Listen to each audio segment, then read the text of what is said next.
Welcome back to the channel. Today we're going to take a look at this Commodore 1541C disk drive.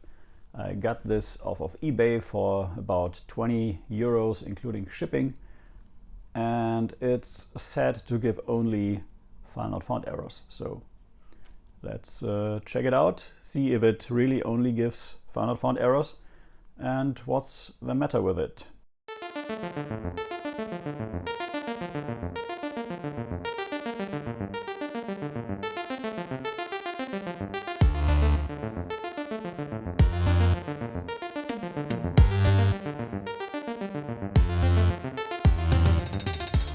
Check this drive out. So let me get you a little closer to the screen and then we take a look. So let's switch it on. And it does give us the green light. The red light flashed for a moment, so that seems to be in order. Let's try this again. Yeah, searching for string. Okay. Pro tip, insert a disk before trying to access it. So let's do this. And it's searching, and then it's just flashing. So I guess we have to open this up, and as far as I know from my own experience, there are usually two kinds of faults if you get this. The first is a dirty head, which is quite common, and these heads don't usually clean proper with just alcohol, so you have to really scrub it to get it off. Or you have one of the ICs broken, or the LS chips rather, and I have spares, so let's see what goes. So before we open it up, let's take a closer look. This thing is dirty, it has some scratch marks up here, it's yellowed here, so I'm just going to clean it when it works. And it only has 4 screws which we have to take out. Looks to be in okay condition. There's another one of these burn marks on the side. I assume there was a cable here at some point. Yeah, so let's open this up and take a look inside.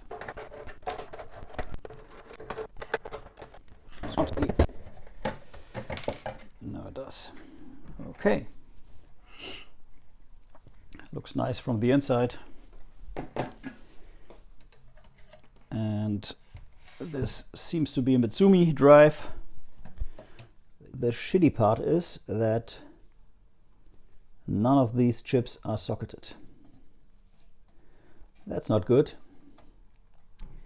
because that means if it's not the head, we really have to desolder these, and I don't like it.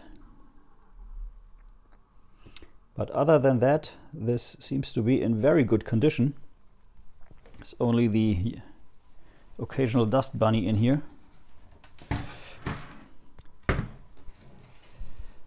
And here we can take a look at the read-write head.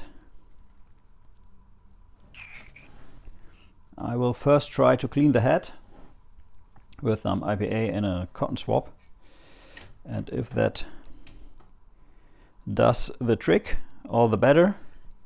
If it doesn't, we'll have to take the board out, and we have to find the LS something 05 chip, which is usually the bad guy in the game. Can't see it right now, but we will take a look.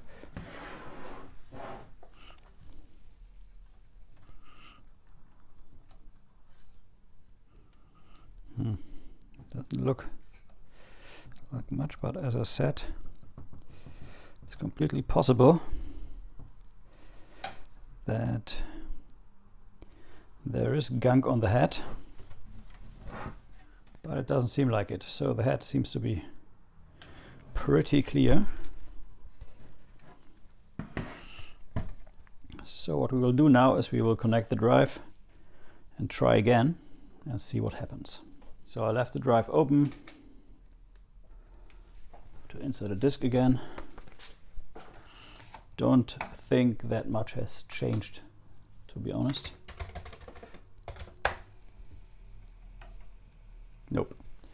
Still the file not found. Okay, so that calls for some more diagnostics, and as I said, I'm pretty sure that one of the LS chips is the enemy here. So let me disconnect everything, take out the board, and check any further.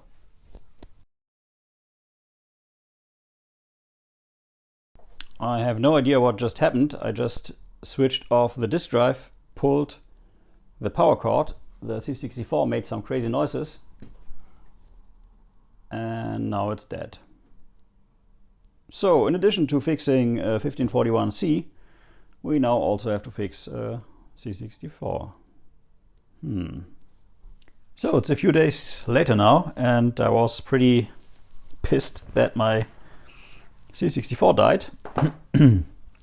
And just when I wanted to open it, I thought, hey, let's maybe plug in all the cables again and try again. And I had taken the C64 off the table, stuff like that, and it just flickered and made strange noises. And then I thought, well, maybe push in the cables really good. And lo and behold, if I switch on the machine,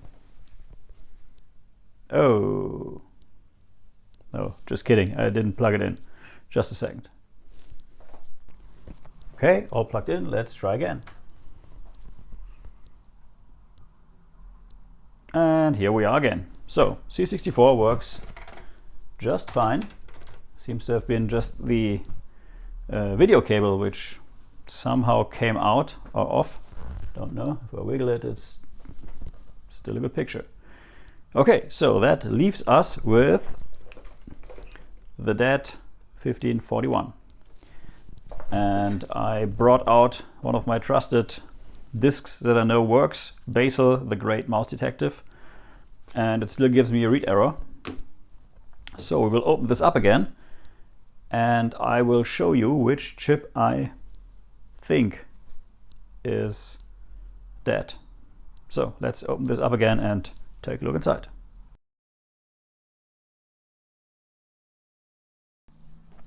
So in most 1541s there are these 74 LS06 chips, and these tend to fail, and they are pretty hard to come by, or at least you can buy them on eBay, but they are expensive and not the standard LS chips which you could get anywhere. And this specific 1541, which by the way is I guess from 87, December of 87, we don't have these LS06 or 74 LS06 chips. We have instead the M5306P 2 times, and these two are the likely candidates of the defect of this drive. So I will desolder these, put in sockets, and then we can replace them with some fresh ones, because these should be interchangeable, and if they are, this could actually make this drive work again. So let me desolder these, put in some sockets, and I will come back. So I did replace the first of the LS06 chips, or rather the, what's it called, M5326P. Just cut it out, desolder the legs, and put in a socket, and then put in an LS chip. So before I go and desolder the second one, let's just try if it maybe works. So the drive does make the usual sounds. Let's see what happens. Nope, still file not found. So this could be either the second LS chip, or it could be a defective read-head. Yeah, so I guess we will check the second LS chip, this one right here, and see if this changes anything. So the second one of these chips is changed right here. Got it plugged in, and well, let's see what it does. Sounds normal. C64 starts up normally. Got my disk in.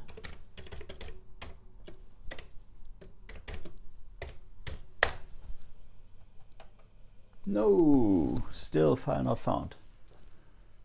That is unfortunate. Maybe it's the right time to switch boards. Not quite sure if these boards are interchangeable and if I have a second one in one of my 1541s. But I have quite a bunch of 1541s, so that might be worth trying. So we could at least make sure that the drive is good and the board is bad, or vice versa. Yeah, I should have done that before, maybe. So instead of digging around and trying to find what's going on here, I just decided to educate myself, and I found out that these heads go bad on these drives, especially the D500 from Mitsumi. So you can actually check if the head is good or not, and it should have some very precise resistance, and you can measure it on this connector here. So what we're going to do is we're using our multimeter, putting it on ohm. I actually got a hold of the service manual for the 1541, and it says here that you have a blue, yellow, white and red cable, which is pretty much what we have here, and which leads to the read-write head, which I have disassembled from the drive. Here's all the rest of the stuff. Then I went on and checked the manual a little further, and I actually found a spot where it says which kind of ohms you have to expect, or which kind of resistance on the specific wires. So read-write head end-to-end should be 32.4 ohms instead of 15 kilo ohms, which is right now. Yeah, to measure this, it also shows you what to measure, which is blue to red is end-to-end, and blue to white, you can see white goes to the middle, is the center tap, which should be 16.3 ohms, and the erase coil end-to-end, which is yellow to white, should be 10.5 ohms. So we have a resistance of about 13, and we measure the yellow wire and we get a resistance of 13.7, which is okay. And if we try to measure the red one, we get 1, which means either there's no resistance or we are in the wrong category. So we switch it up, and if we measure now, we can see that we get 15.2 kilo ohms, which is way too high. Of the resistor that is below the head, the read-write head. So if this resistor goes bad, it should just open and you get a 15 kilohertz reading on the head here between the black wire and one of the other wires, which is red, yellow and blue on the side here. And it's the red one. Problem is, as far as I heard, you can't just switch it. It's glued in epoxy or stuff like that, just like the power supplies from the C64. We still try to do it. We will take this whole assembly out of here and check the head in just a minute. So it seems that actually the read-write head is dead. And if you have one of these drives and try to diagnose it, don't switch out any chips or ICs before you have checked the head, because that is a pretty easy thing to check. These cables just plug into the board. You don't even have to remove the board for that. Yeah, so let's take this head out and see what we can do. So here's a little cable tie. We have to cut that so that we can actually get these cables loose.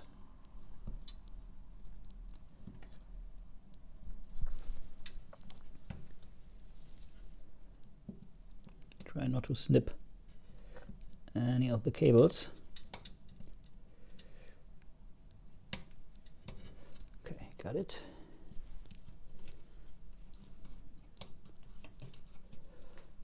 Still like that. So that is our cable we wanted to get. And now we have to remove this whole assembly here, which should then slide out. This is just these two screws. This over here.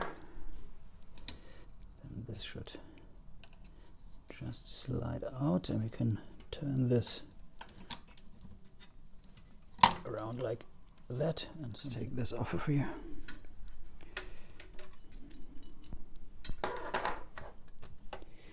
But to get the head out, we also have to remove this whole assembly. So let's do this now.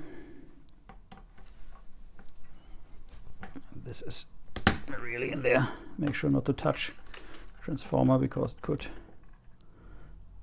totally hold some. It's pretty oily. Hold some charge.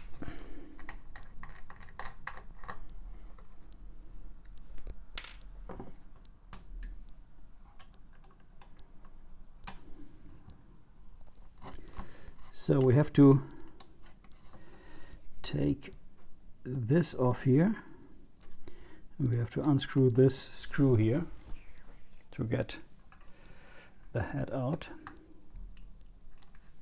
And that's really in there.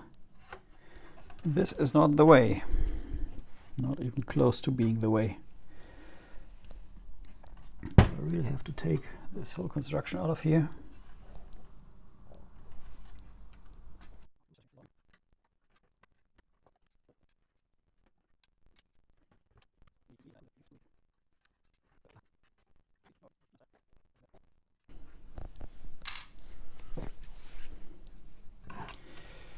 Okay, so now I should be able to get to that screw right here. Yeah, much better.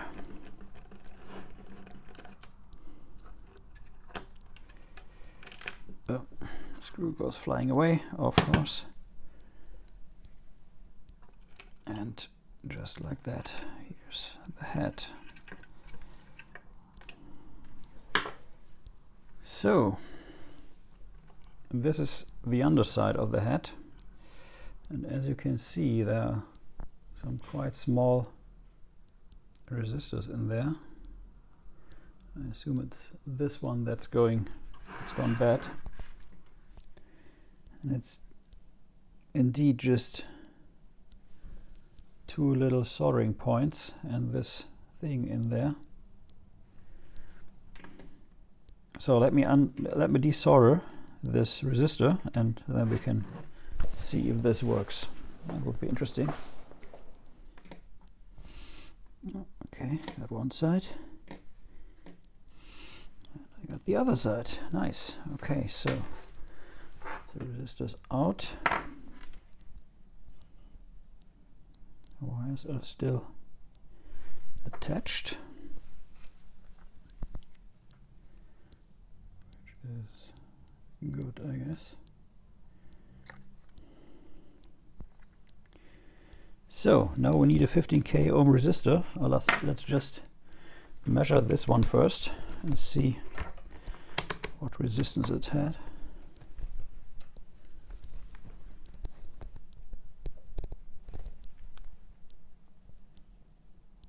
It says it's a 15k ohm resistor, which is strange.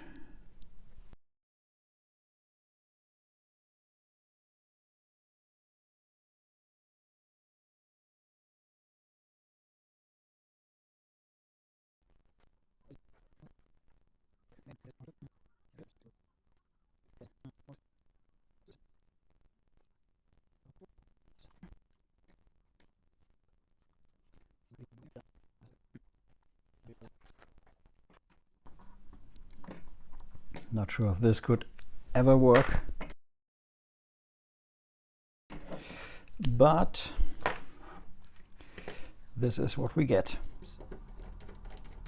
Okay, so I pretty much slaughtered the whole drive. I think. Switch it on again. No, not a good idea. First connect power. Yeah, sounds pretty normal. Let's turn on the C64. And we still get that sweet file not found error. which is really shitty, because now I have disassembled the whole drive and I'm pretty much out of ideas. Okay, so I took a classic 1541, the snapper one,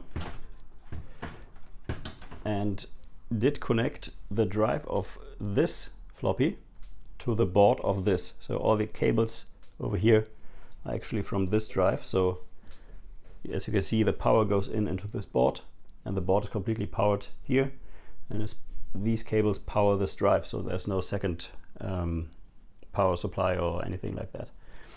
And yeah, let's see if that works. As you can see, there's something missing here, so this board doesn't work right now. So it's interesting to see if this board, which is for this Mitsumi drive, if that actually works with a different drive. So let's put in a disk, start this all up, try not to electrocute myself. Sounds good. So the drive spins up.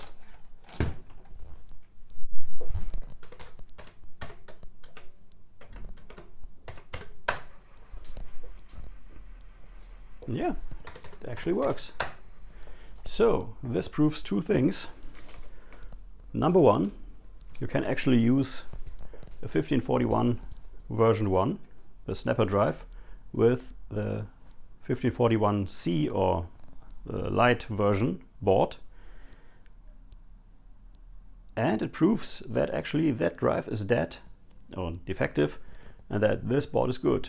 So that's a good point. So all we have to do now is to fix this drive over there.